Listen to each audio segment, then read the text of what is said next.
Based on a study, 98% ng mga nagre-retire ang broke. Ibig sabihin, hindi na paghandaan ang kanilang retirement. And mahirap naman na 23% mapabilang tayo dito yung nag-retire na at kailangan pa rin magtrabaho.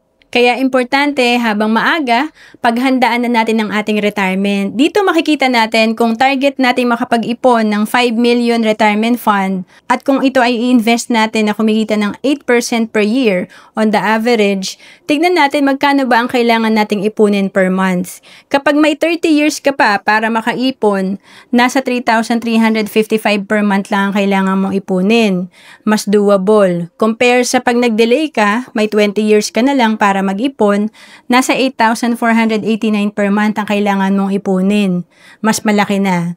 And syempre, kung late na, 10 years na lang ang meron ka para mag-retire, ang laki ng kailangan nating ipunin at i-invest. Nasa 27,330 per month. Again, sa pag-iipon, simulan agad natin to at gawin natin ng tuloy-tuloy para mas mahabang time na mag-compound pa ang ating pera. To know more about savings and investment, message mo lang ako sa Facebook, Ro Ancelis Capistrano.